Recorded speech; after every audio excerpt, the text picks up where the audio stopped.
Muy bien, estamos de regreso aquí en Las Personas y estamos hablando con Toño Astiazarán, diputado federal y con una amplia trayectoria de servicio público y de vocación de ayuda a los demás.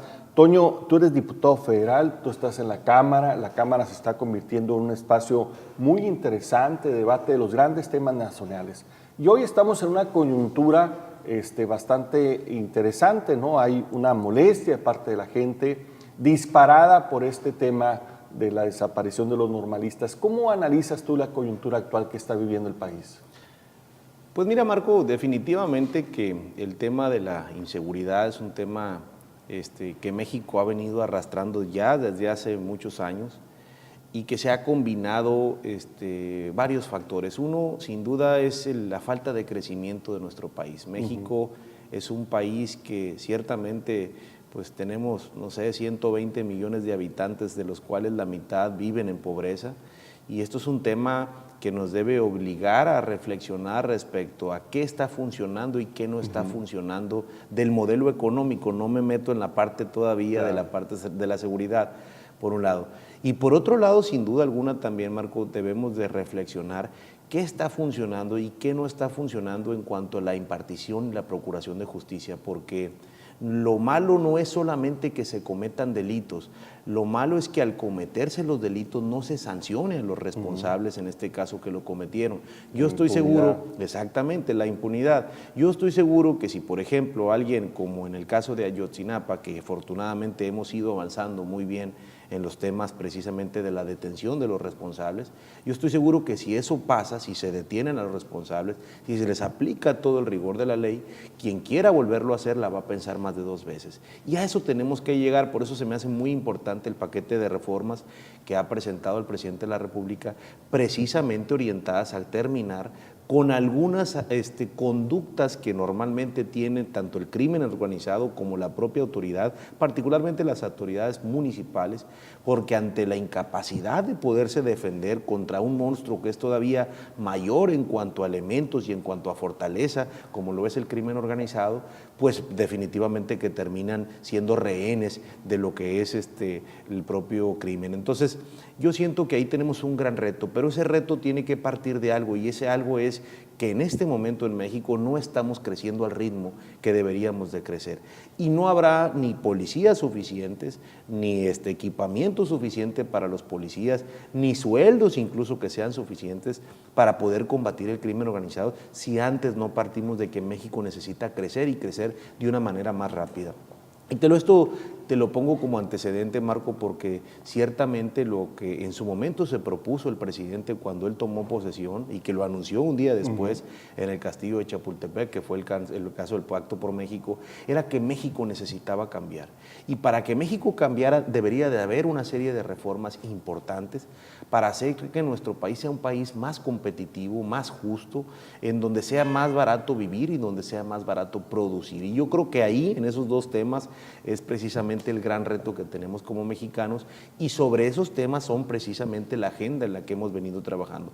Ya llevamos, Marco, 11 reformas que son de gran calado, que van desde la laboral a la educativa, que vaya que nos costó trabajo poder emprender la reforma educativa, hasta la energética, pasando por la de competencia y telecomunicaciones, que son reformas muy importantes precisamente orientadas a eso, ¿no? A poder hacer que nuestro país sea un lugar en donde sea más barato vivir y más barato producir. Pongo un ejemplo concreto: uno agarra un teléfono celular aquí en México, por ejemplo, y pagas 3 o 4 veces más de lo que pagarías en ese mismo teléfono si tú estuvieras en los Estados Unidos, ¿no?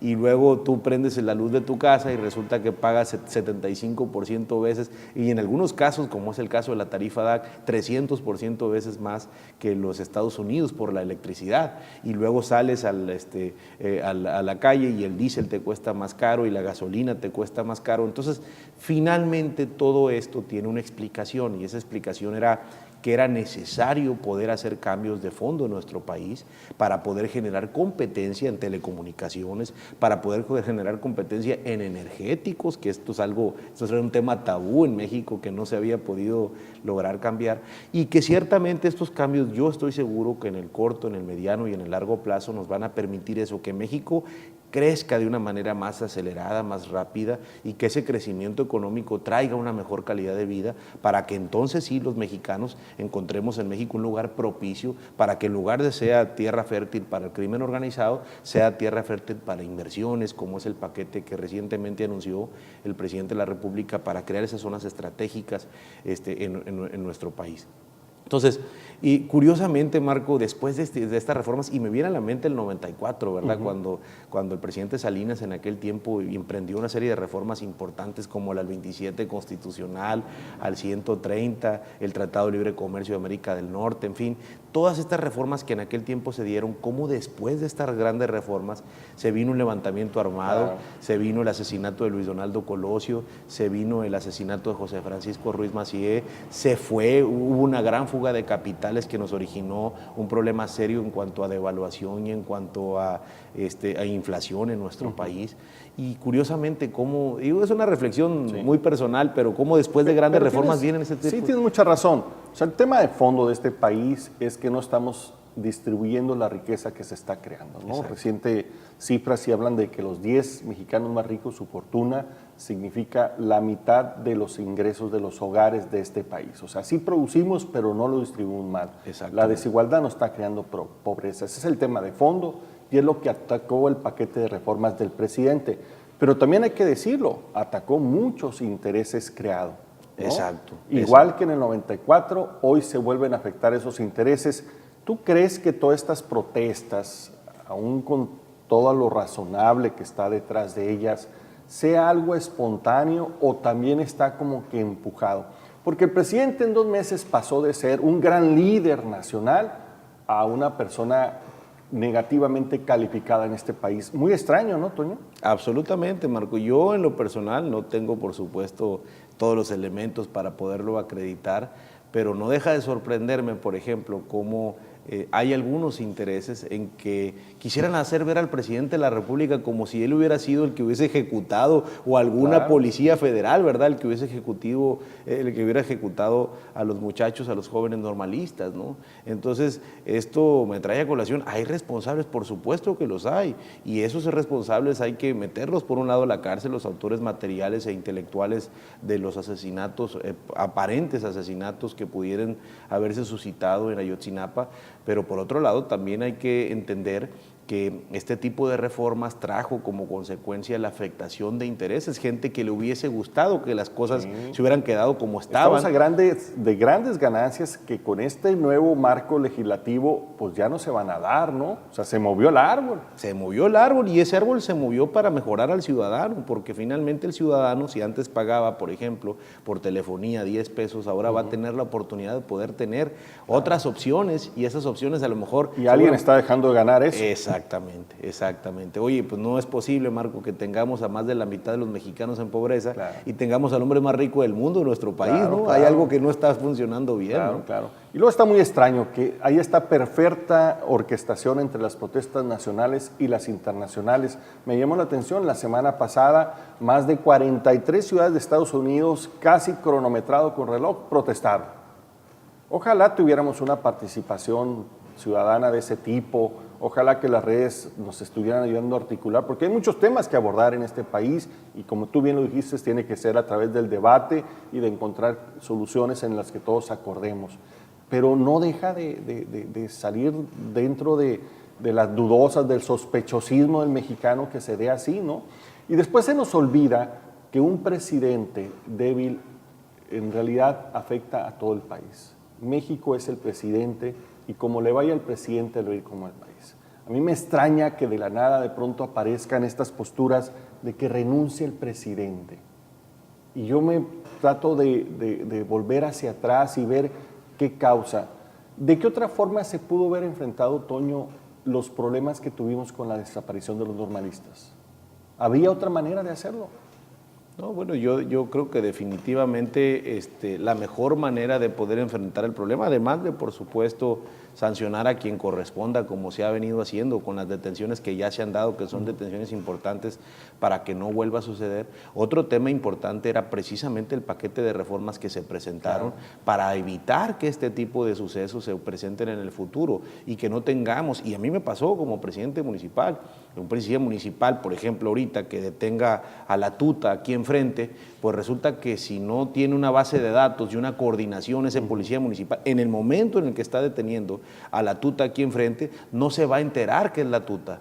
Y entonces no va a poder aplicar en este caso el peso de la ley sobre alguien que a lo mejor se pasó el semáforo en rojo, pero resulta que tiene una orden de aprehensión en Michoacán. ¿No? Y un poder enorme. ¿Tú sí crees que el eslabón más débil del combate de la seguridad está en el municipio? Yo creo que el elemento, en primer lugar en cuanto a número, pero además en cuanto a cercanía con el ciudadano, que es la policía municipal, precisamente tiene que coordinarse, y por eso me parece muy importante. Ahorita tenemos 1,800 cuerpos policíacos municipales débiles.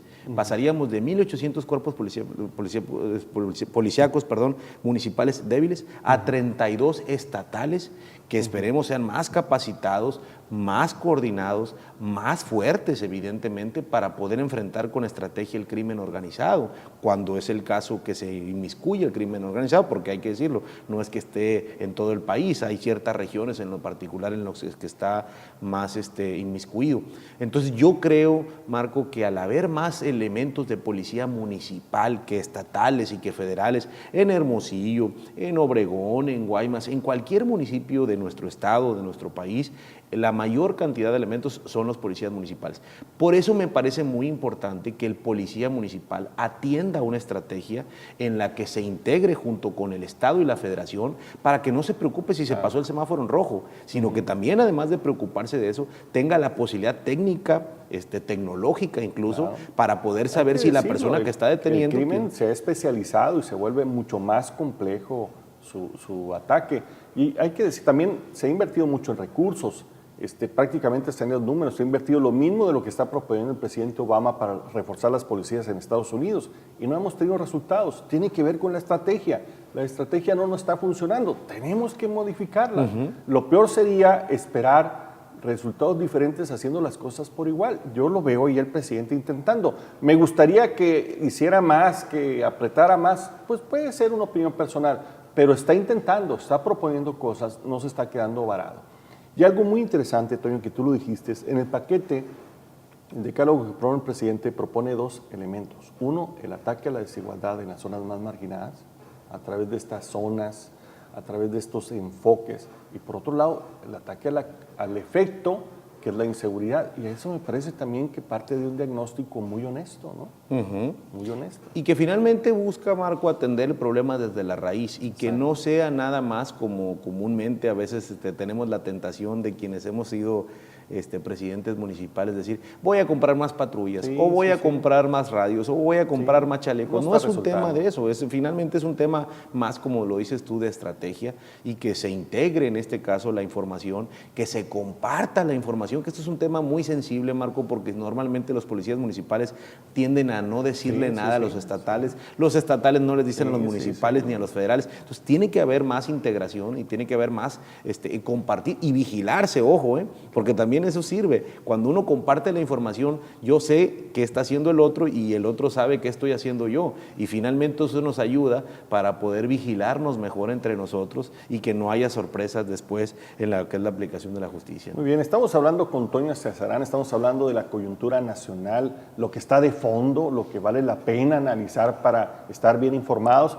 pero también estamos hablando de cómo enfrentar esta coyuntura de la inseguridad, atacando los temas, las causas de fondo, que es la desigualdad que provoca pobreza, y me parece una postura muy sensata. Vamos a regresar con ustedes en un momento más.